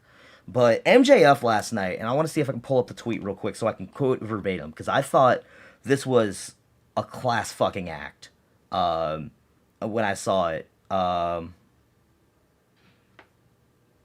me pull this up real quick. Two-part tweet that he sent last night. Part 1. Everyone's afraid of talking honestly, so I will. Zachary Wentz isn't an anti-Semite. I lived with him. The fact that he's not on TV right now because a girl who got caught lying about abuse couldn't handle a breakup and posted a photo of him doing something in jest is wild. Oh, there was a part 3 where it's him advertising his match of against Takeshita. Ooh, him versus Takeshita. I'm gonna have to catch highlights of that. Part 2: when a wrestler who shall remain nameless keyed my car and called me a K-word, Zachary went out of his way when everyone else turned a blind eye to check in on me. The court of Twitter can sometimes get dirtbags out of our industry, but the court isn't always right. Now, everything since this case has been like in defense of Zach Wentz, and I'm 100% here for it. Wesley even tweeted out in support. All he put was respect and then a picture of Burberry. And like I was just like class acts all around. Like I have been firmly against this. We all know how I feel about sometimes about cancel culture, on how sometimes they don't allow people the opportunity to rehabilitate from and learn from their mistakes. and learn from their mistakes. And I think a great example of this working right was when Sammy fucked up a couple years ago. And the comments that he made from years prior about Mercedes Moné came out.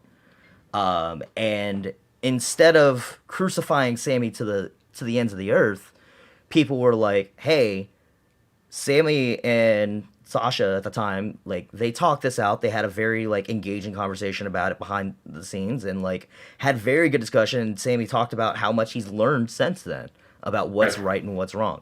That's the right way to do things. And I feel like there's ample opportunity for that to happen for Zach Wentz. At the same time, we don't want to draw the spotlight too far away from them. Let's discuss more on the fact that Wesley right now is killing it as the North American Championship, as the North American champion. I think he's been doing great work. This whole thing they've got going on, the three-way between him, Dijak, and Tony D'Angelo, I think is going a lot of different ways. I'm interested. So the end of the match is actually Tony D'Angelo and Stax pushing Wesley out of the way of a Dijak dive. And basically saving Wesley and then saving the championship. I'm interested to see where that goes, because I feel like they're continuing to build up this whole, like, you've got the criminal Don versus hard justice cop guy versus Wesley, who just wants to defend his title. Who knows? Right. We're clearly building up to more with Dijak and D'Angelo. I'm interested to see where it goes. Let's also discuss while I'm pulling up the reviews again. First takeover. Well, not really. Was it a takeover or was it just NXT Vengeance Day? Either way, first one on the road again. It was on the road. It was in Charlotte. Let's acknowledge that as well. That was a hot crowd. It was a hot crowd. I did not realize that. Yeah, they were on the road in Charlotte. That was like a pay-per-view crowd for them. Going into after that, we go into. Let me pull up my results here. Oh. Yeah, let's talk about this. Tag team match for the NXT Women's Tag match. Casey and Caden. I still call her Casey Catanzaro. Fuck that Katana Chance shit. Yeah. Fuck that. Yeah. That's another name change that needs to go. Give her real name back. Damn it. I'm sorry. I've been a fan of Casey Catanzaro since her Ninja Warrior days.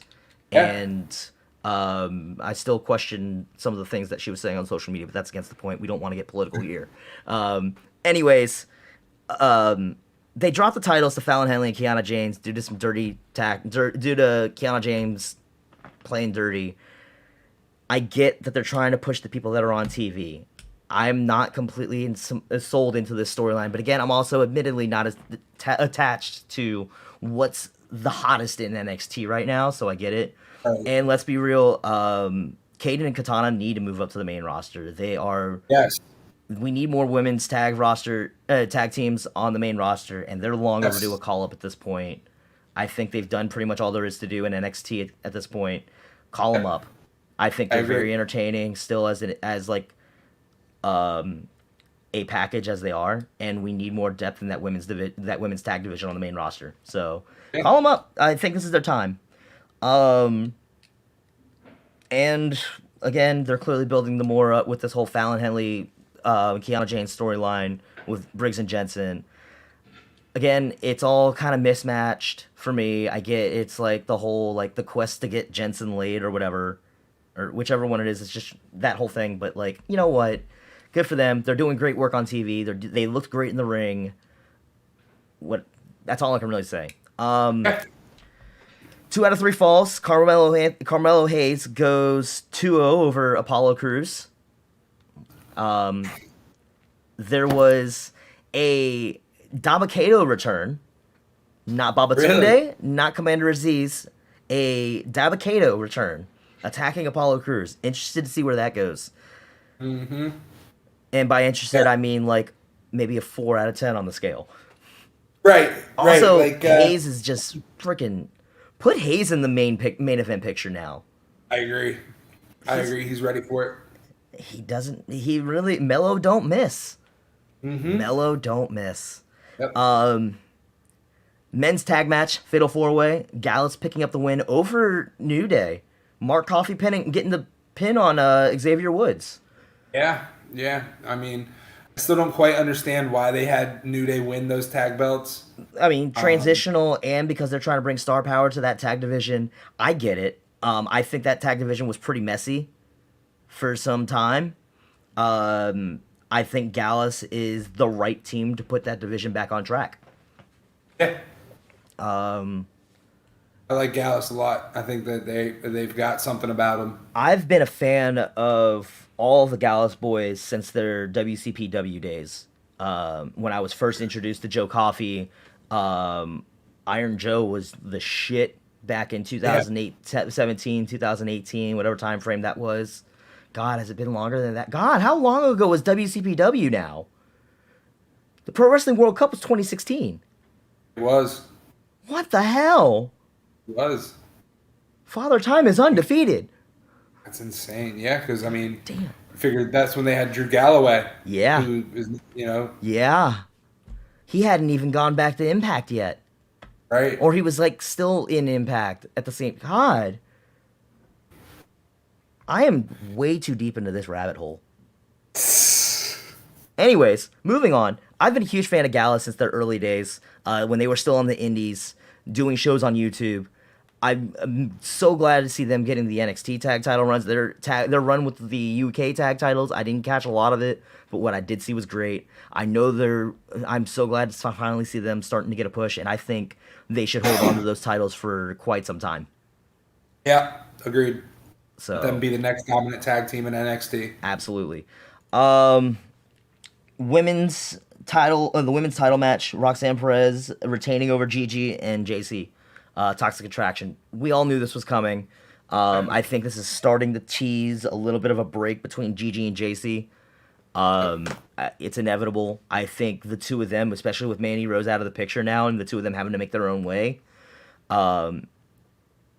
I'm split between seeing the two of them remain a tag team and move up to the main roster, or seeing them have a Gargano-Ciampa style feud. I think they could pull off a good Gargano-Ciampa. I think feud. it could pull off a great Gargano-Ciampa. Yeah. Put the two of them. They would put, because then you don't need that. You don't need the title on that. You can just have the two of them in Correct. the dissolution of Toxic that- Attraction. And just skyrocket the both of them. That feud does not need a title attached to it. No. It'll sell itself. Not to mention the fact that like the two of them, once that's done, they're done with NXT. Yep. They're ready for their call up too. Yep. Absolutely. I still firmly believe we see Mandy Rose back on the main roster before the end of 2023. Also, I'm just throwing that out there.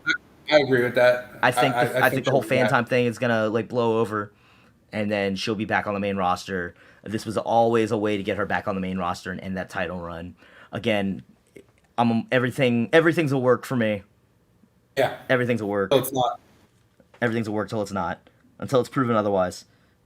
And then finally, which another thing to point out as well, them being out on the road for this one in Charlotte. We got a 6-match to an NXT pay-per-view. Because the 6th match, the final match, Braun Breaker beating Grayson Waller in a sealed cage match. Now, everyone was saying this was Waller's moment. I think Waller still has a lot to give. Obviously, I think they're building something. But I genuinely thought this was going to be the moment where we saw the title switch. Yeah. And from here, I don't know where they take Braun. Who's next? Braun's he's ready for his call up. He's ready for his too. Okay. Wild thought that just crossed my mind. Melo's already made his point. Let's make Melo the next challenger. Let's let Melo be the one to take the title. I don't hate that. I don't hate it either. I think it's time. I think Melo has proven his worth. He has improved greatly every week. And honestly, if it's not going to be Grayson Waller, I think that Carmelo Hayes is the next hottest thing on the show right now, on the men's side, on the men's singles side. Yep. Like, I can't think of anybody else to put the title on. And I don't see how they can run it back again with Waller after that. No. I think the whole thing with him and Shawn Michaels is going to build to something else. Yeah. I think that's going to build somewhere else. I think that's not going to end with Grayson Waller getting the title. I like Grayson Waller. I never saw him as the NXT champion.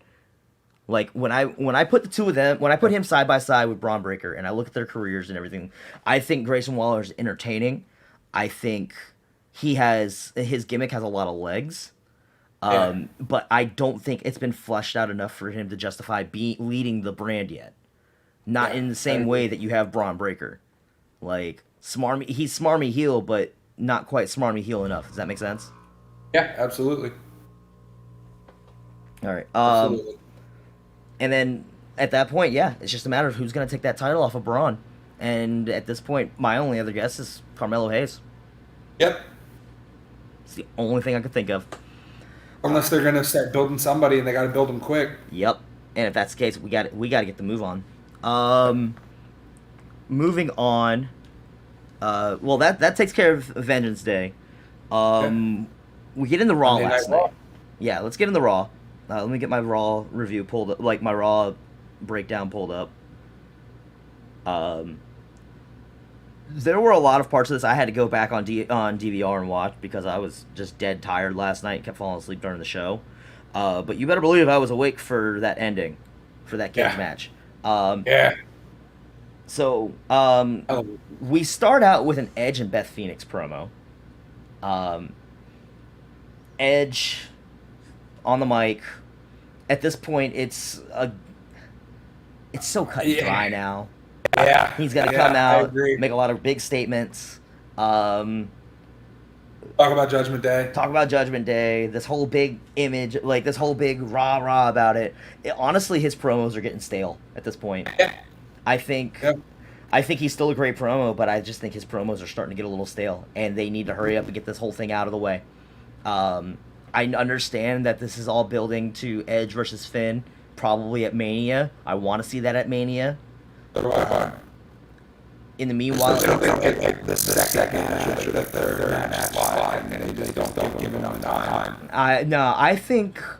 I think that everyone was saying they wanted that to be a Hell in a Cell at the Rumble. Give me that as Hell in a Cell at Mania. Yeah, I don't mind that. Like, let that be the blow-off. And let that be, like, the proper use of Hell in a Cell. It'll be the first time we had Hell in a Cell on Mania since Taker Shane?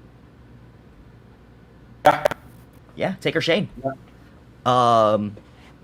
So, yeah, I felt like that. It did, however, build to Edge and Beth versus Finn and Rhea at Elimination Chamber. I only have one gripe with that. And I really think it should have been Dom. I get that they're doing Finn and Rhea because they're building Edge and Finn. Oh, but I just want to see Dom get hurt. Yeah, but I want to see Dom get his.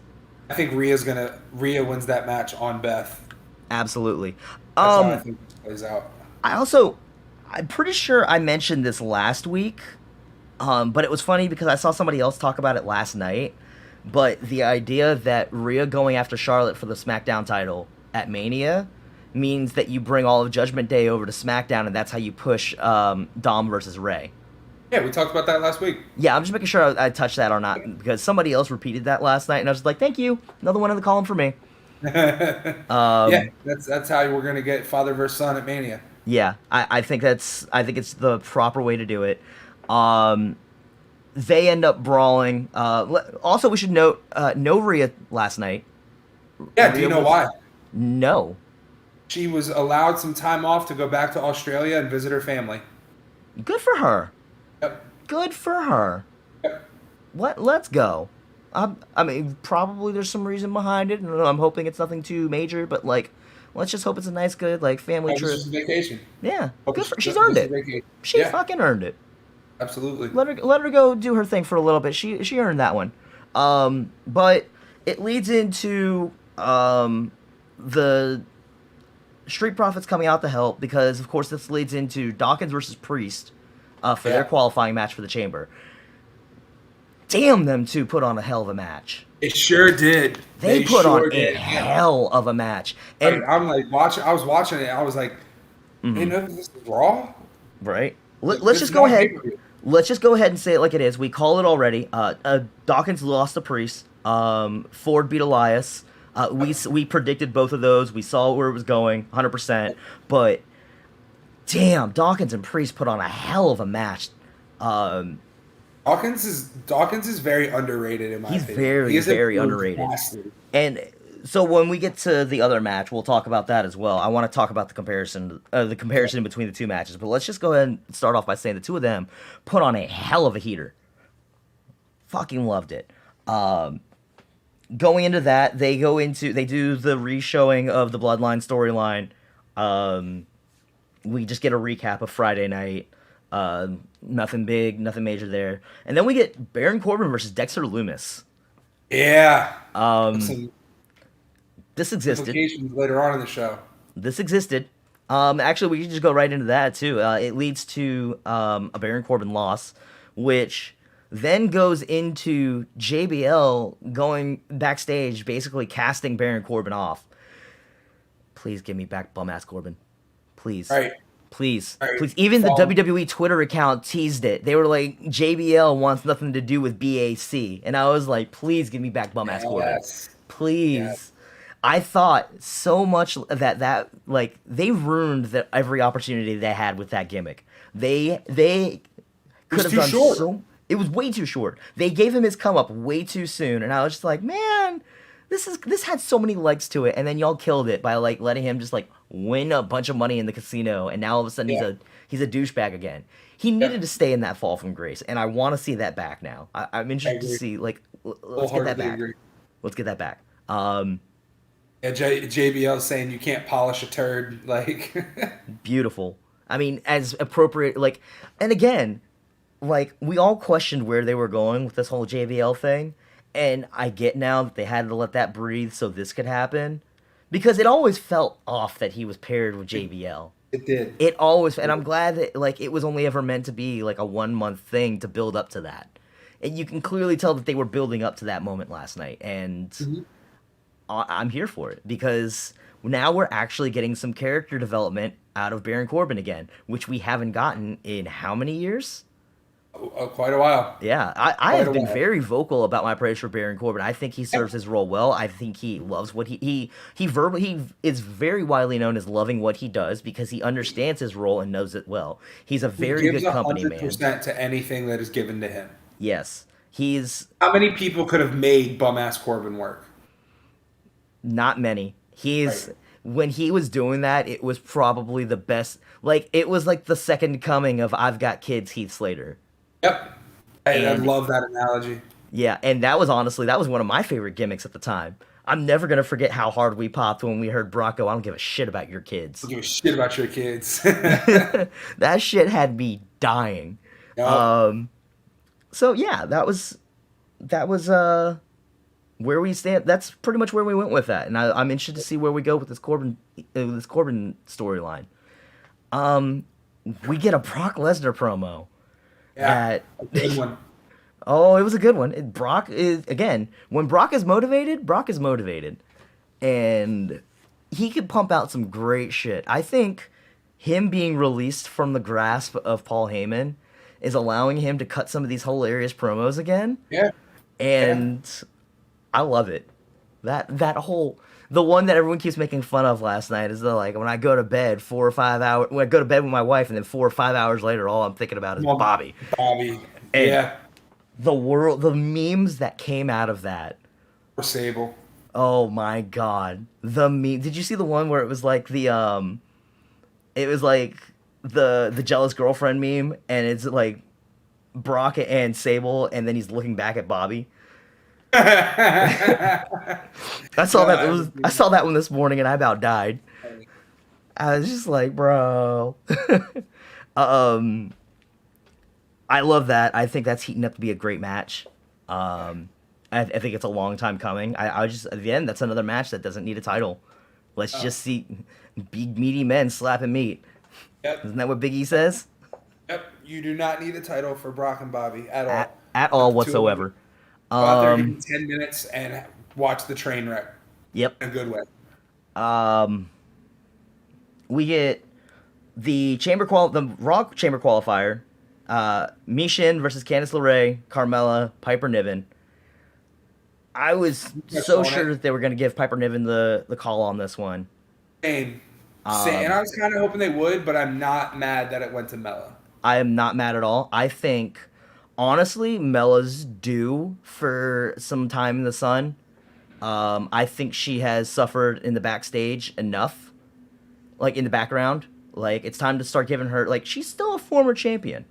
Yeah. She's a former champion. She's a former Money in the Bank winner. There was that stretch in time, I think it was like 2017, where she was actually like right there in the main event picture, and she was doing some great heel work. Ellsworth.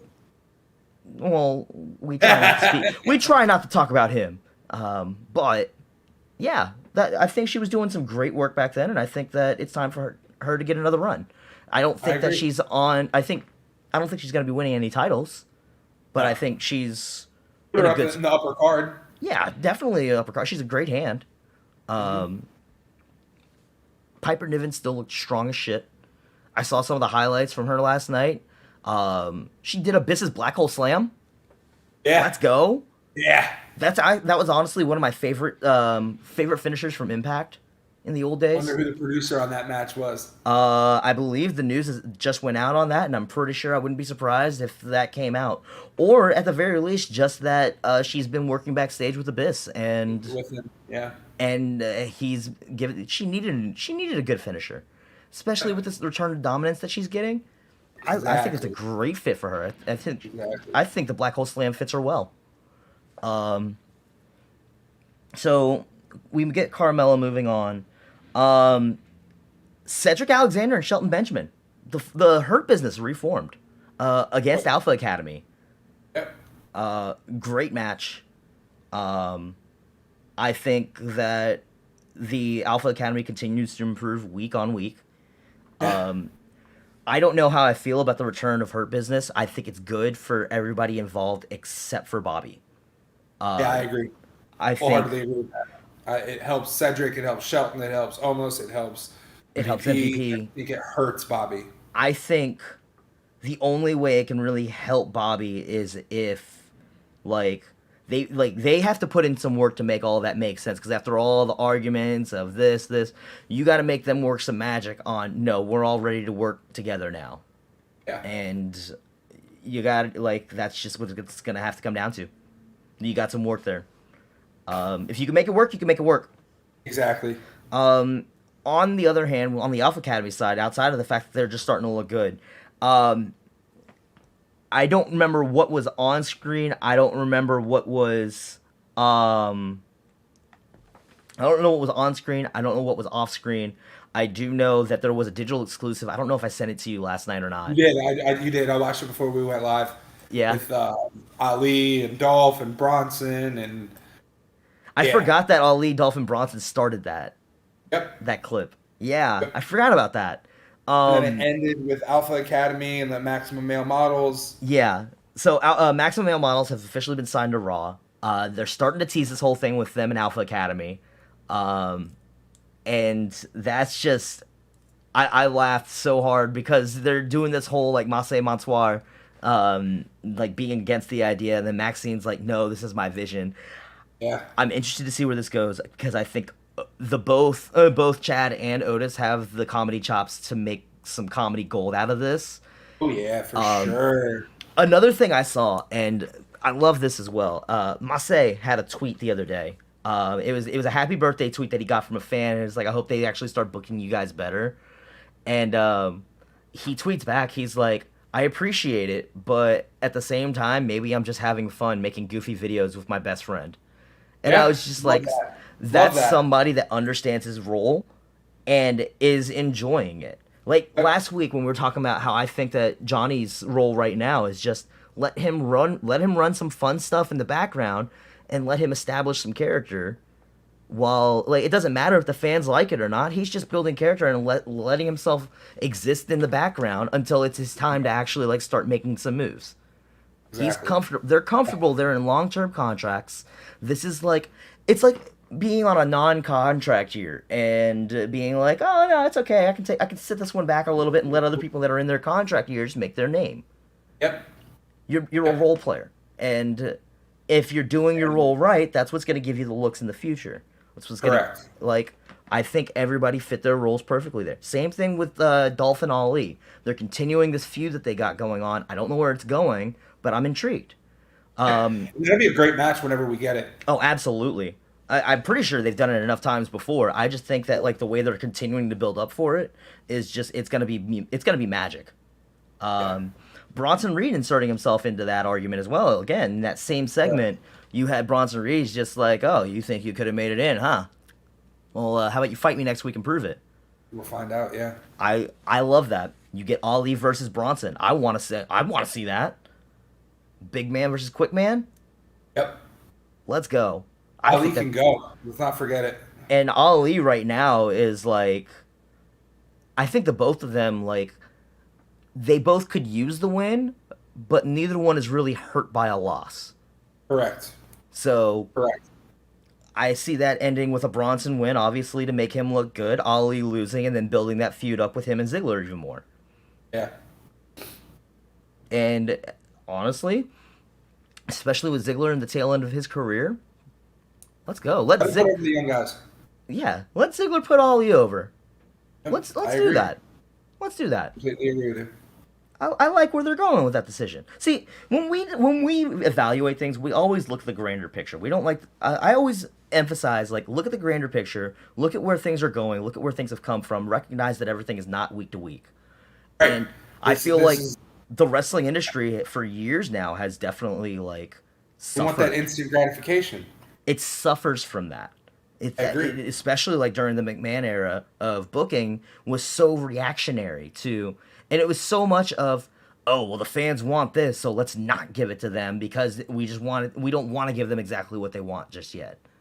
Whereas it's like, no, you ride the hype train, like do what you're supposed to, like come on. Yeah, absolutely. Let's see. From there we get that. We get Asuka versus Chelsea Green. Let's talk about this as well. So Chelsea's doing this Karen gimmick. I love this Karen gimmick. I'm liking it. I'm liking it. I love where it's going. She's complaining about the kind of chocolate she's got in her dressing room. She's like, why wasn't I given a chance at like qualifying and all this stuff? And she'll ruin Pierce's career with a phone call, like all this stuff. It's perfect. And she's doing it all. She's hitting all the right notes, and I love it. And then going into that, she's like, well, give me an opportunity, and Pierce sets her up with Asuka. And let's go, murder clown. Let's go, murder. And you had the rest of the chamber participants, like, lumberjacking for the most part. I think they could have done without that. I think so, too. I like the clip I saw of Chelsea and Nikki just staring at each other while Nikki's just being Nikki. Was like that was a whole bunch of unnecessary, but I get the whole like Chelsea's like looking at her like ew, and it's just furthering the Karen character. Yep. They did everything right. They're hitting all the right notes. Let's go for it. I agree. Everyone's playing their roles to perfection, and I love it. Mm-hmm. Then we get that Cody promo. The promo. My God! Once again, we get crying Cody. We get a crying Heyman. Crying Paul. We get a crying Heyman. They get very real. They talk about how Heyman saved Dusty's career back in 2000. How much it meant to the family, all this kind of stuff. They get very personal. They talk hard times. We get a whole bunch of Dusty chants. We get. Thank you, Paul. Thank you, Paul. We hear about Dusty telling Paul that Cody's his favorite son, which, but Roman is that was the point that they built up on, obviously, because they built up this heartfelt, meaningful thing, and then it all leads to Heyman going, Cody, he always said that you were his favorite son. But Roman's the son that he wished he had. And it was just like that classic Heyman bait and switch. Heyman played his role to perfection. Also, let's talk about how Dustin has to take a stray on that one too. Like, yeah, right. Like what the fuck did I do? How come? Why you gotta put me down like that? What the hell? I'm just picturing Dustin in the background with the Michael Jordan meme, and I took that personally. Full face paint and everything. Like, watch his retirement match next month be like blowing up. That's the other thing too. Like, he's talking retirement already, and good on him. Man's been wrestling since the '80s. Yep. Let's go. Yep. Like, a damn good career. I agree. I love Goldust. Always a huge fan of his. Everything he's done, except for maybe Black Rain. Let's not talk about that. 7. All of those terrible gimmicks. Yeah, but it all leads into this, and then Cody's basically like, congratulations, Paul, you just made this personal. Had Paul scared of a handshake. Yeah, Cody stepped in to shake his hand, and Paul. We're getting some heat built up to this. It's obviously what we need, but it's the first steps. It's brewing. We all know it's coming, and again, it's just another fold into that whole bloodline storyline. Yep. And it's like layer. It's just looming over Roman at this point. Yeah. That's all going to come crashing down at some point. Yep. Oh, there we go. There we go. Ooh, I've heard that. Love those. Let me see. Anything else that I'm missing? And then Austin Theory pulled up in a Lambo, right? I saw that. Yeah. Did that ever go anywhere? I fell asleep during. He came out with the U.S. champion, got chased off by Seth, and then Seth hit him with a curb stomp. I think it was around that time that I fell asleep. Okay. That was around that was putting me to sleep because again, I like Theory. I'm not completely sold on him. I think Rollins is overbooked for that match. I think they could have afforded to put some. I get that they need the star power to really sell it, but you just look at that field and you're like, if Seth wins, then it's putting that entire division honestly back a little bit. Yeah. You're hurting all the mid-carders that you're trying to build up in that match. I think Seth is in there to put somebody over. And I think it's probably... and I'm going to go ahead and say this now. I think Elimination Chamber ends with neither Theory or Rollins with the championship. And we get branching storylines from there. And then Rollins and Theory continue a one-on-one battle without needing... a belt. Without needing a belt. Yeah. I don't like it, or I don't hate it. But but then how does that build the Logan versus Seth? I don't know.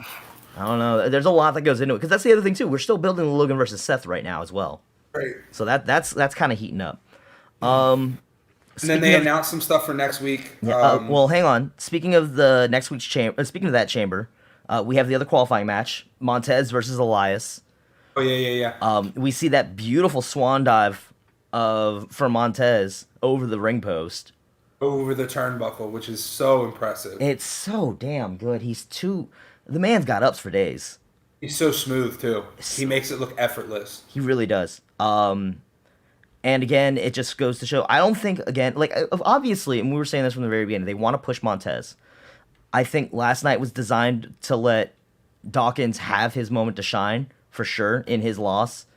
Yeah. But outside of that dive, which we've seen before, I think that Montez versus Elias match was very forgettable.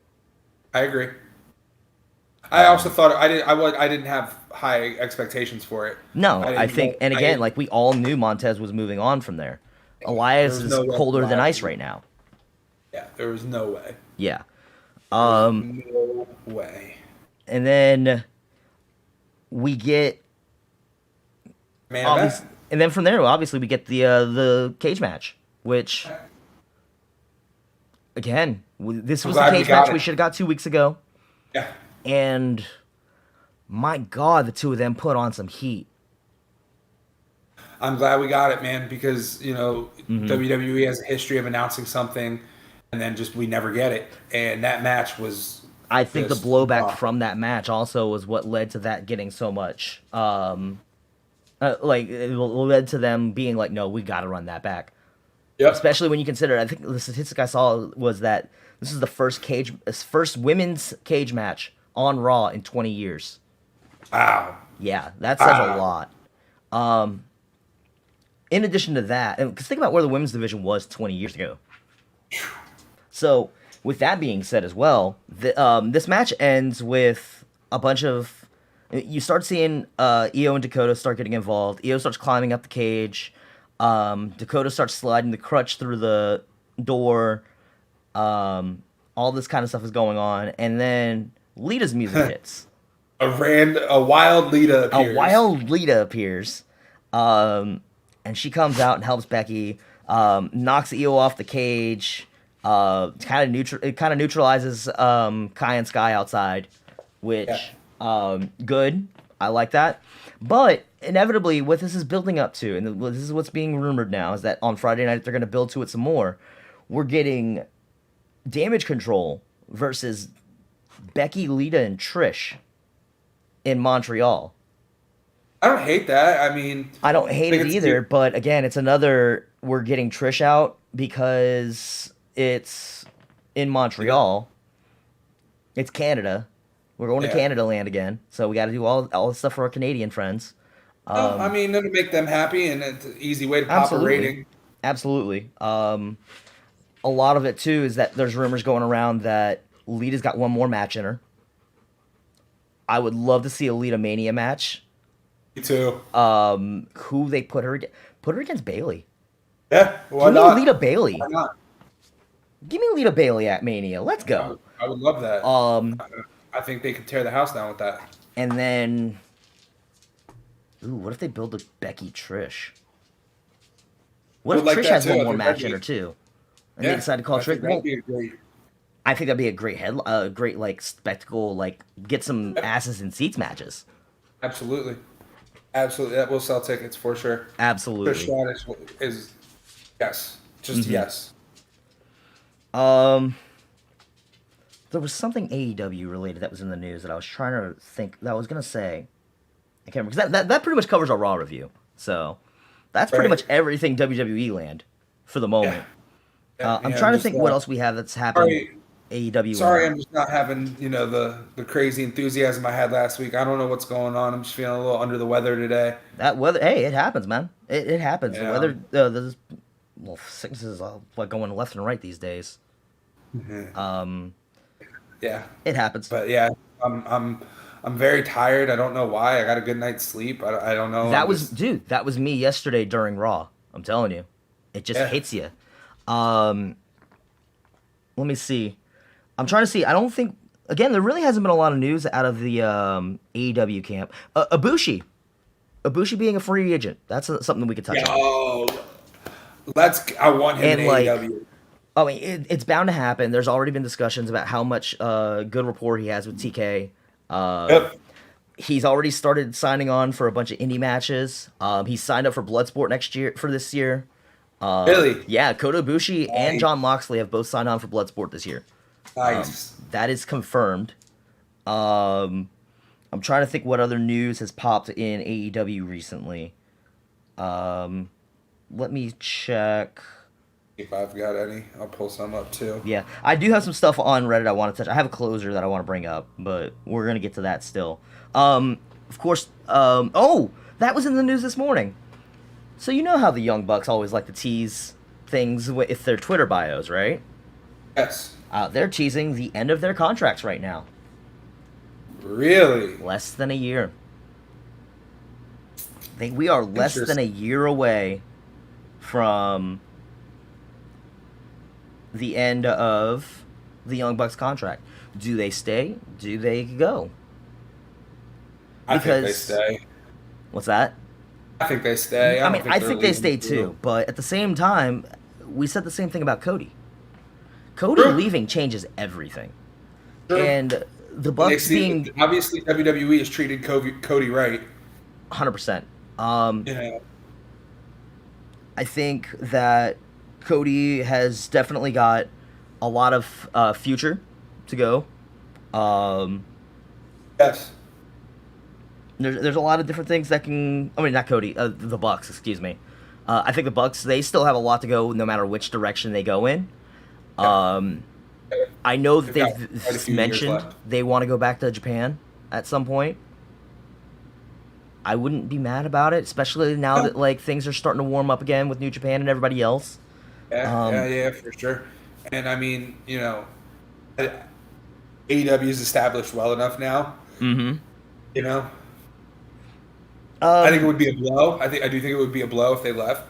Yeah, but I don't think it would be detrimental. Yeah, you're good. The only other thing I had, AEW wise, that I wanted to bring up was the reports that were coming out back from last year that there was a backstage fight between Swerve and Ricky Starks. At one point, was it Starks or I know it was Swerve and somebody, but that was something that got reported this week. I think it was over the weekend. There was earlier last year at some point there was a fight between Swerve and Starks. Really? Yeah, Swerve Strickland and Ricky Starks. The news came out 2 days ago. It is just now getting out? It was reported 2 days ago that there was something that happened backstage. And, of course, because of all the stuff that was going on backstage last year with AEW, that was a lot of the detraction on, why we started losing attention. It's just, there's just so much stuff going on backstage, what's real, what's not. Yeah.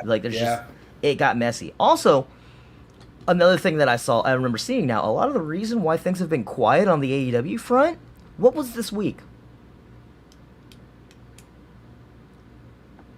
The Jericho Cruise. Oh, okay. That's where AEW's been. Checks out. Some pictures have been coming out. I don't know if you saw this one floating around. I don't know if I sent it to you or not.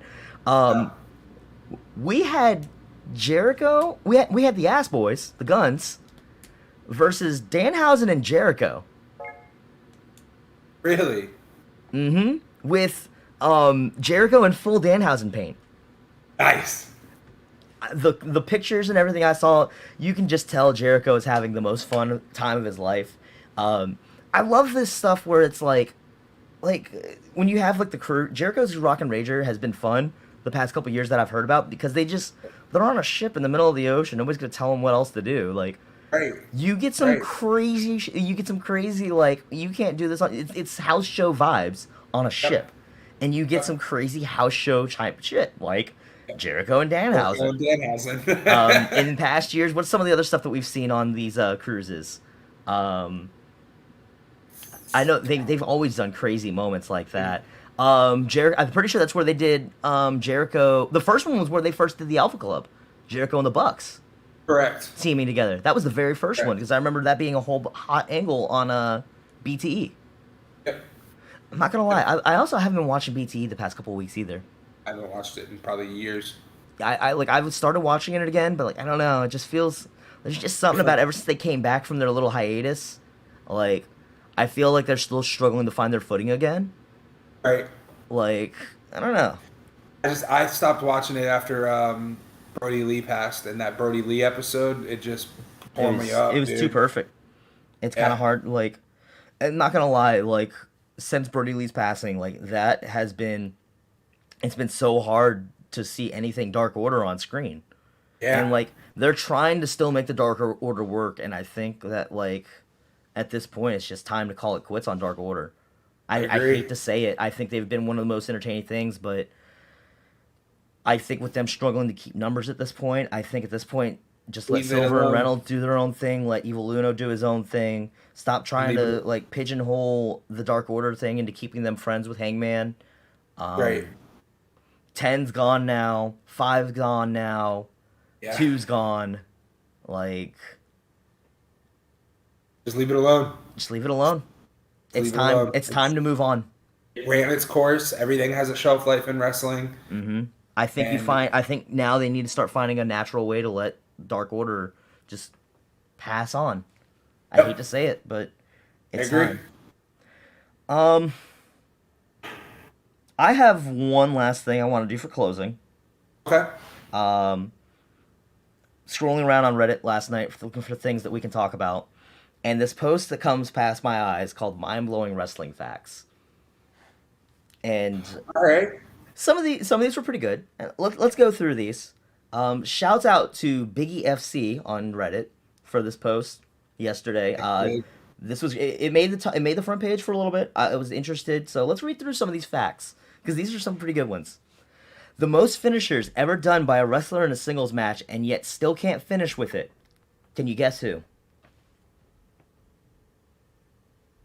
It's got to be like the Rock Bottom, right? Nope. Originally, I was thinking The Rock because the 11 chair shots to the head to Mick Foley. Yeah. And because I looked down and the first thing I saw was the number 11. The correct answer is Seth Rollins, giving 11 curb stomps to The Fiend on that infamous Hell in a Cell match. Wow. Stone Cold has 6 title wins, world title wins. Has never done it on a non-WrestleMania pay-per-view. He never won the title at anything other than Mania? At Mania or Raw. All of his title wins were either on Raw or on Mania. Wow. Never at another pay-per-view. Interesting. This one I remember saying this I think last week or at least a couple weeks ago. Ric Flair's the only member of Evolution to not win the Rumble twice. Yep. I remember you saying that too. RVD still undefeated at WrestleMania at 4-0. 4-0. I didn't know that. Mm-hmm. I didn't know that. This is a bullshit one because I don't think it counts, but R-Truth holds the record for the most overall title wins in the WWE, largely buoyed by his 53 24/7 championship wins. Yep. I don't think that's fair to include. That's not fair to count. Outside of that, I believe the answer is either Jeff Hardy or Edge. I believe it's Edge. I believe it's Edge as well. And he's not that far off. I think he's up in the 40s. Yeah. The Undertaker defeated all 4 members of Evolution at WrestleMania. Yep. In 2015, Chris Hero, a.k.a. NXT's Cassius Ohno, wrestled for over 3 hours straight. It was in an effort to raise money for charity. After his gauntlet was over, he raised over $3,000. Good for him. Imagine, dude, a 3-hour wrestling match. Good God. A 3-hour wrestling match only getting you $3,000 in charity. Like, yeah, that's a little disappointing. It is. Y'all could have done better. Y'all could have done better. Come on. Not on Hero's part. I'm talking about the people that should have been given. Oh, I agree. Yeah. This is actually, I remember this happening, but I didn't realize this is still the only instance. The only wrestler to hold an NXT championship and main roster championship at the same time.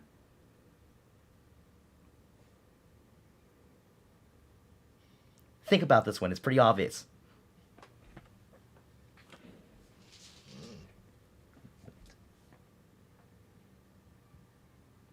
I'm drawing blanks. Paige. Oh my God, I should have got that. She debuted on the main roster as the NXT Women's Champion and won the title from AJ Lee that night. I was thinking men's, that's why I couldn't come up with it. Surprising though, she's the only one still to this day that has had a title on both brands at the same, like on both sides of the divide at the same time. Yep. Edge was involved in all 6 of the first Money in the Bank cash-ins in one way or another. Is it an Edge head? No, Edge. Oh, Edge. Edge himself has been involved in all 6 of the first cash-ins. He first cashed in on John Cena. He speared Cena during his match with RVD when RVD cashed in. Yep. The third one he cashed in on The Undertaker. The fourth one, Punk cashed in on him. The fifth one, Punk cashed in on Hardy right after his ladder match with Edge. And the sixth one, Jack Swagger attacked Edge and Jericho on SmackDown before cashing in on Jericho. Wow. In addition to that, Cena has been involved in 3 of the unsuccessful cash-ins. Which we know about that because he's been cashed in on twice. Or he's been cashed in on and failed twice. Sandow and Corbin. And then when he failed to cash in on Punk. RVD, Christopher Daniels, Roddy Piper, and Hulk Hogan all did voice work for the video game series Saints Row. Really? I knew 2 of those. I knew Hulk Hogan and I knew Roddy Piper. I did not know RVD and Christopher Daniels. Jerry Lawler and Dutch Mantell share a birthday. November 29th, 1949. The Dudleys are the only team to have held the ECW, WCW, WWE, NWA, IWGP, and TNA tag titles. Wow, they deserve it. That they do deserve it. That's a lot. Nobody else will ever be able to do that now. Nope. A lot of those are dead. Daniel Bryan faced John Cena on Velocity during his first match on WWE. The first time the Undertaker was appeared at a WWF taping, he was introduced as Kane the Undertaker. I didn't know that. Vladimir Kozlov has a clean pin victory over the Undertaker. I remember that match. Really? Yeah. I believe it was a tag match. Mick Foley was leading the fan voting in an online poll for the 98 Time Magazine's Man of the Year until Time Magazine decided to disqualify him from the running. That's bullshit. Right? Whatever. Time. Father Time not undefeated, apparently. Before losing his match to Triple H, Kane smashed a mirror, giving 7 years of bad luck. Shortly after 7 years were up, Kane won his first world title since 1998. Huh. Love that. That one, I read that one, and it blew my mind. Love that. I wonder if that was planned. I don't know. I don't think so. Batista's older than Triple H. We knew that. Hogan, Austin, Taker, and Cena, each famous for almost never tapping out in their careers. They've each tapped out to the same man. Can you name them? Hogan, Austin, Taker, and Cena. Rock.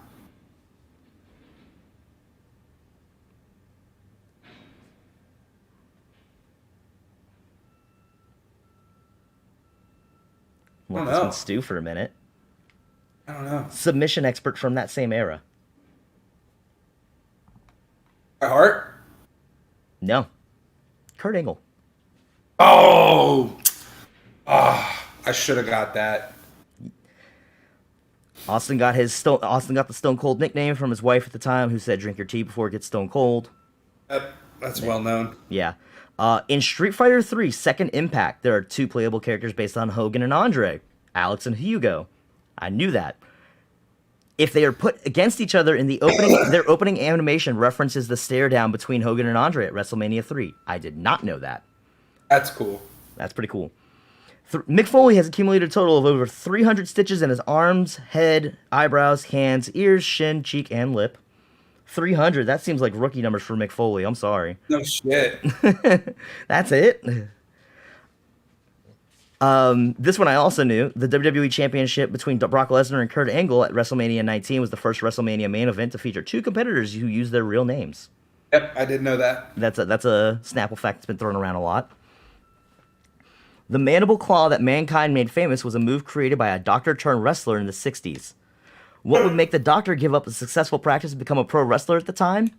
Well, he had just spent nearly a decade in jail for the murder of his own wife, because the doctor in question is Dr. Sam Shepard, the inspiration for The Fugitive. Oh. Okay. Wrestling might have been his only option. Yeah. I'm reminded of the scene from Billy Madison where it's like, "You're the Crusher. You killed that man. I didn't mean to." So yeah, that was that one. And then there's other ones that people have left in the comments that, of course, it's whatever. Aretha Franklin was stuck in traffic on the way to the Pontiac Silverdome and almost didn't make it in time for the start of WrestleMania 3. The backup plan, if she had not made it in time, would have been the national anthem sung by Mean Gene. Oh man, I'm so glad she made it. That would have been interesting. Right. Oh man. Some other ones. Nothing really that I'm seeing notable. Yeah. That's pretty much all that one is. So yeah, that's pretty much all I got for this week. Me too. I'm gonna go get me some rest. Yeah, you go get some rest. I am gonna go ahead and start working on. We might play some Pokemon after this. I don't know, but that's gonna do it for us, everybody. Thanks for tuning in. Appreciate you guys. We'll see y'all next Tuesday. Yeah, around the same we will time. be back. We'll be back Tuesday. Same bat time, same bat channel. For more, we'll have all the breakdowns from everything post Super Bowl. The Superb Owl, and then we'll be talking about the go-homes for Elimination Chamber for the most part. Elimination Chamber is next weekend, right? 18th. 18th. Yeah, next weekend. Yeah. So we'll be going from there. Make sure we'll you guys doing our Elimination Chamber predictions. Ooh, yeah, we'll have to do that next week. We'll be doing predictions. Are we doing our first ever predictions next week? Yeah, we're gonna have to. Oh man, YouTube's gonna learn about how bad we get. YouTube is about to learn what we're like on Pix days. Oh man, we're gonna have to actually we're gonna have to do it all. Yeah. We're gonna have to do it all. Oh man, we gotta get a belt. We gotta get a belt back. Yeah. We need a belt. I'll reach out and see if I still got mine floating around somewhere in my mom's garage. Do you have it or does Josh have it? I believe I have it.